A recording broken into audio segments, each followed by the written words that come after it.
So that was the funny thing, Sammy, is a friend of mine who last year, after Caleb Williams put away, should have put away Jaden Daniels, a friend of mine walked up to me and he goes, "Hey, congratulations, huge win." And I'm like, "Dude, don't say things like that while the game's still going on. There's still like, who knows what can happen with this team." And for over a year, he has been carrying this with him. My friend Sean is also the same way because he's like, I also said we were done. We had won the game. And I'm like, okay, unless you're Tyreek Stevenson, you have no reason to feel bad. But my friend today did use his sense of timing and came up to me and he was like, "Rank," he's like, "Great job." It was like 8 minutes left in the fourth quarter. And he's like, "Great job, Rank. You did it. I'm like, "Oh my God, you're not doing this again." He's like, "I'm risking it. I'm risking it here." And then at the end of the game, he came up. He's like, "Are we good now?" I'm like, "Okay, you've been absolved. Everything is good. Everything is great. The Chicago Bears are winners in a decisive fashion. It wasn't a fluke. And there's so much to unpack. So, Sammy, let's just go ahead and start the show. Turn up your volume. Because you're about to listen to The Sick Podcast with Adam Rank. It's Hester trying to work it back to the middle. Gets past the first wave, and here he goes. It's Hester inside the 30. Hester's going to take it all the way for a touchdown. And no flag, 92 yards. The sickest Chicago Bears and fantasy football podcast. Sports entertainment like no other. It's gonna be sick. What is up, Bears fans? It is Victory Sunday, a huge victory for the Chicago Bears, and here to celebrate it, let's talk about what happened today. Trying to think about this. I know, and we talked about this with Greg Braggs earlier in the week, just talking about the last time we really felt great about a victory, because I know there was a lot of times when, and this is not a shot at Justin Fields or anything like that, but there were times where we would play games, and actually it was a game against the Dallas Cowboys where I think we lost like 33-31, something like that, where you're like, yeah, we lost, but Justin Fields looked really good, and we were taking these moral victories. And this is the first time in a long time that we're not only taking moral victories, we're taking actual victories, because this game could not have played out any better for the Chicago Bears. Everything was clicking, everything was going, everything was firing off on all cylinders. And again, you don't want to get too high, because I have been preaching patience, being like, hey, it's not the end of the world. There's a lot of things. Let's have some nuance. So if I'm going to be that kind of person who is not going to get too low when we lose, when we get destroyed by the Detroit Lions, I don't want to get too high when we go out there and we take apart the Dallas Cowboys. But there's a number of things that are really positive to look at, things that we should be taking advantage, or things that we should be looking at I'm going to pull up where did the box go? I had the box score up here a second ago. Is this the box score? Forgive me. I'm going to put my glasses on. Yeah, there's a lot of things that we can really be encouraged about with this game. And we will start off with the obvious, and it's Caleb Williams. And the thing with Caleb Williams, and I saw Hayden Winks of Underdog. His father, Captain Scott Winks, listens to the show all the time. I play golf with him. So I'm not biased by him, but I did notice this. He just tweeted this out a couple of minutes ago, where he said, based on film, of all the quarterbacks who were drafted last year, based on the film alone, Caleb Williams is the best. And I think that's an indisputable fact right now. I know the haters are going to come out. They're going to say what they want to say. They're going to point to the fact that the Dallas Cowboys aren't very good, which is fair. That's a fair assessment. But when you look at the tape over all three games, and he's played all three games, Caleb Williams is the best quarterback. There's no disputing that. If you can argue with a wall, as far as I'm concerned, we're not having this conversation. He truly is. And one of the great things that we saw on Sunday, we saw it like 2 hours ago, depending on if you're listening to this after the fact. I thought he was really good at making his reads I think about one of the big plays. I was one of the big plays down to Luther Burden in the third quarter, where this is before Cole Kmet's touchdown, where he had Cole Kmet based on what I was seeing, watching the broadcast, is Cole Kmet was open at the top of the field on the right sideline. And I'm like, why? God, he's got to get it to Cole Kmet there. And then he finds a wide open Luther Burden. I'm like, okay, we got to go out there and let this kid play. But he was doing a really nice job of going out there and looking for his wide receivers, scanning the field, making great throws. There was one play towards the end. It was one of his later completions to Roma Dunze where he was being pressured and he fires it off. And I'm like, oh my God, please don't. But again, until we get the access to the all 22s, and I don't want to be this guy. I don't want to sit here and be the person that tweets at Kurt Warner and tells him he doesn't know how to break film anymore. But I was a little apprehensive about that, but he obviously saw it. He completed it. He must know what he's doing. But all in all, everything that you wanted to see out of Caleb Williams was there for the offering. It was a tremendous game, finding his wide receivers, making decisive throws. Again, there's going to be some that are left on the table. It's funny watching it. It's so much fun watching it with Bears fans because, when he misses a throw, you forget this isn't Madden. Like we get so jaded. Like this isn't Madden. Like some of these throws are going to end up being short, or he floats one and misses a guy. That kind of stuff's going to happen. It's just one of those things that will just happen during the middle of a game. And we got to it happens to every quarterback. And so by and large, he's making the throws that he needed to make. Now, the final numbers here, Caleb Williams was 19 of 28, 298 yards. I know, as the OCD person in me, I would have loved it if he had 300 yards and 4 touchdowns. I'm going to call it 300 yards. Somebody can come at me later on. One of the things I'm really encouraged by is 4 different receivers ended up catching touchdown passes today. And it's one of those things, and I know this is more of a fantasy bend, where it's like, hey, there's so many guys, there's only so many touchdowns to give out each and every week. But if you can find an opportunity to take care of Luther Burden III, Roma Dunze, Cole Kmet, and DJ Moore, you got to go out and do it. And I thought DJ Moore played a really good game. He had 4 receptions. I know, 4 receptions, 21 yards. However, he also carried the ball 3 times for 7 yards. One of the things I really liked about what DJ Moore did, and there was a guy, again, who had a friend of mine who had walked up to me, and he goes, oh, is DJ Moore even playing? I'm like, bro, you just missed him catch a 10-yard completion for a first down, then got an 8-yard completion on first down. So he's out there putting up points for you right now. I thought what he was doing was good, and I love seeing him and Caleb Williams clown around a little bit on the sideline, because DJ he's a cool customer. I know for anybody who doesn't know him, and not like I'm his best friend or anything, but like once you talk to him and you spend a little bit of time with DJ Moore, he's just a laid back person. There are people that who are like that, who are just like, hey, laid back dude. He's not going to be like me doing the waiver wire hot sauce or anything like that. He's just going to be chill, going to be totally cool, no big deal, and nonchalant in that way. But that he wants to go out there and play. Like he wants to go out there and win games. So I don't think anybody would. Nobody should think otherwise. But I love all the distribution here. We had Luther Burden III had 3 receptions. Obviously, the big one, the flea flicker touchdown. By the way, DeAndre Swift almost gets Caleb Williams murdered on that play. That was so hilarious because the toss back on that play was so bad. You're like, please don't throw it. Because again, we can't, if you're not at the game, you're not watching this unfold. You're like, please don't force the issue here. But he made a great ball. Obviously accurate. I know like everybody worries about his deep ball accuracy, but that looked accurate as heck to me. I don't know.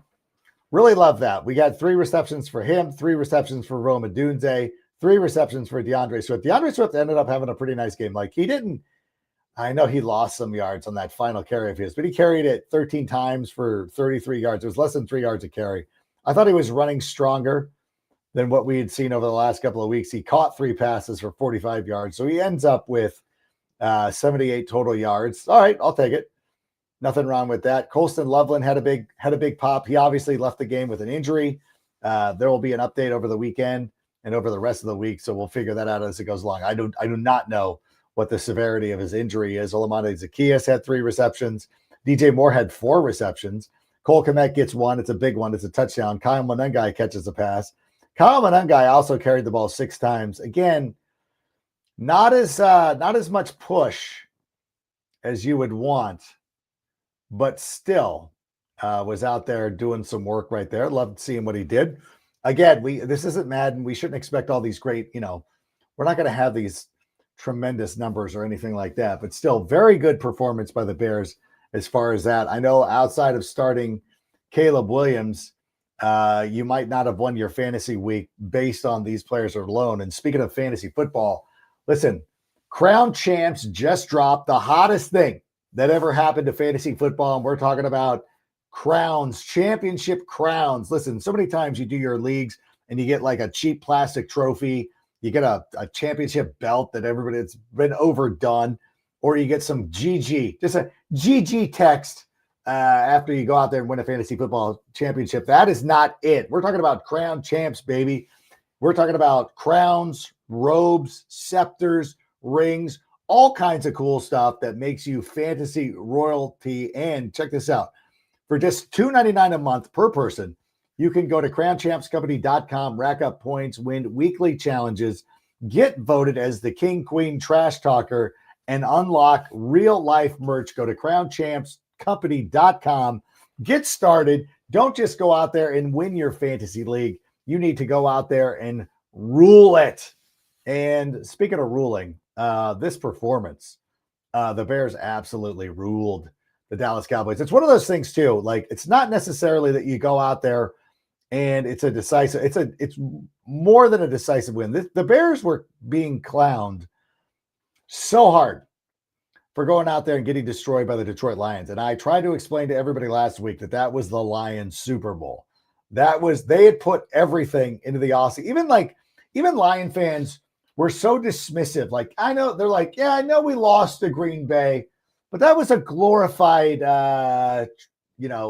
exhibition game, not spring training, but preseason game. And I'm like, I swear to God, you guys were going to Lambeau and consider that a preseason game because you wanted to go out there and beat the Chicago Bears so bad. Okay, fine. Do what you got to do. Like, whatever. I can't speak to that anymore. It's so hilarious to me. But let's take a look at the defensive numbers. The Bears gave up, they still gave up 400 yards. They gave up 275 passing yards, 121 rushing yards. They allowed an average of 6 yards per play. The Bears carried average close to 7 yards per play. The Bears obviously passed for close to 300 yards, just trailed a lot of first downs. Here's the thing. Here's the big thing, though. This was where the game was won and where the game was lost. Obviously, the Cowboys had some success on 4th down, but they were 3 of 11 on 3rd down. The Bears really did a nice job of shutting them down on 3rd down, whereas the Chicago Bears were 8 of 14 on 3rd downs, and there were plenty of 3rd downs that were the long variety. Where you were sitting there, it was 3rd and 10, maybe 3rd and 8. Bears still went out there and picked it up. And to me, it's one of those things too that's so funny is last year, we've talked about this at great length, where last year there were times where we would go out there and it would be like 3rd and 15 or 3rd and whatever. And you're like, we're still not going to stop this. Like, we're still not going to stop this team. There was no confidence. There was never any confidence that the Bears were going to get off the field when it was 3rd and even when it was 3rd and long. You're like, something weird is going to happen. We saw that happen for the Dallas Cowboys. And so if there's any Cowboys fans watching this, and I don't know why you would be, 8 of 14. Like, this is what Eberflus does defensively. And unlike a lot of teams last year, we didn't settle for field goals. We had 4 touchdowns, settled for 1 field goal, where usually you're giving up 4 field goals and settling for a touchdown or something like that. the Bears were going out there and cashing in their opportunities. They still punted the ball 4 times. And again, this isn't to say that this was the perfect win or anything like that. Darnell Wright is still getting too many injuries, or excuse me, too many penalties. Penalties stalled a couple of drives. There were some things to clean up, but again, like this is what happens when you have a competent team. But it always felt like with Matt Eberflus and some of the previous coaches, you just couldn't make a mistake at all. You were never going to overcome it. I thought the Bears did a really nice job of overcoming some of the issues. Now, again, some of it is like, hey, the Dallas Cowboys, you know, they're not the best defense. Fair. But if the Bears had not been able to go out there and move the ball against this team, don't you think that would have been indicative? That would have been the thing about that would have been the thing where you go and where you would have some concern. You know, it is one of those things where you go out and if they don't do well against the Dallas Cowboys, that's where you would be concerned. Let's take a look at some of these things. Nothing but not for nothing. Brady had whatever. Coach gave Caleb and Tremaine the game balls. David Ullman just pointed that out too. Yeah, you know what? That was Tremaine Edmonds played a tremendous game. This is one of the things where he had 2 interceptions. If I had started Tremaine Edmonds instead of CeeDee Lamb in my fantasy league, I probably would have been a lot better off. And I want to talk about, I got to talk about that for a second. But first, I want to tell everybody real quick. One of the newest partners with the Sick Podcast here with Adam Rake, Huel, our friends over at Huel. Check this out. So if you go to Huel.com, if you can get 15% off for new customers today using the code SickBears, if you go to Huel.com/SickBears, you can go out there. Not only do they have these tremendous, I tell you what, right now, these meal replacements absolutely saved my life on Saturday because I go back to back my kids' soccer games. I'm coaching. I'm doing all these things, trying to get my mind right. I don't have time. I don't want to go drive through someplace and get some like fast food burger and have it just sit there in my stomach like a gut grenade. I go out there. I had 2 of these yesterday, and they're about 400 calories each. They have like 40 grams of protein. I have my shaker here too, just in case. This is my backup plan too. It's got powder in it already. Quickly add water at a moment's notice. Huel has been saving me. And also too, you know, I go into all these back-to-back shows. Like tomorrow, I go from Fantasy Live. We'll be doing the Fantasy Live. Then I got the Fantasy Island with, we don't have Kendall tomorrow, but still Fantasy Island. I go on with Rogers Sportsnet. Then I got to go on with CHGO. All that time. I can't sit there. I don't have time. I can't make myself a steak. Instead, I go out there, rock the Huel meal replacement, and I'm living life. So thanks to everybody at Huel for being a great partner with us. Thank you so much. You have helped me over this weekend. I also saw, you know, somebody came up to me, somebody who was like really, really upset. They're like, yeah, CeeDee Lamb went out. How do you feel about CeeDee Lamb? You know, well, first of all, I had CeeDee Lamb on a number of fantasy teams, so I did not feel great about it. But at the same time, I'm not going to sit here and feel sorry for anybody. We're playing without Jalen Johnson. We're playing without Kyler Gordon, Jermaine Jones. Like we've lost. We started 4 cornerbacks. Don't expect us to feel bad because one of your guys got hurt. And I understand that CeeDee Lamb is arguably the best wide receiver in the NFL right now. But at the same time, nobody's concerned for us that we barely have enough cornerbacks to play in a game. I'm not gonna complain. Listen, I'm not saying that it's not a significant injury, but we also have our own injury concerns as well. So I'm not going to feel sorry for anybody. You got to go out there with the guys that you have, go out there and make these things work. So I'm not taking away anything from the Chicago Bears. I do want to point out something that Brujas7 is talking about. He was talking about Torrey Taylor. I noticed this as well, where there was Torrey Taylor went out there and did the little coffin corner. Yeah, there we go. He had the coffin corner. Like, he finally got one. Pinned him inside the 10 on that one occasion, and then did a really nice job. And I hope that he starts coming on, because, again, this will be one of the picks that people keep pointing at, like, hey, we could have had Bucky Irving. And, like, you know what? Every team in the NFL could have drafted Bucky Irving, okay? He was a 4th-round draft pick. Everybody, including the Buccaneers, passed on him at least once. Listen, go to Wikipedia right now.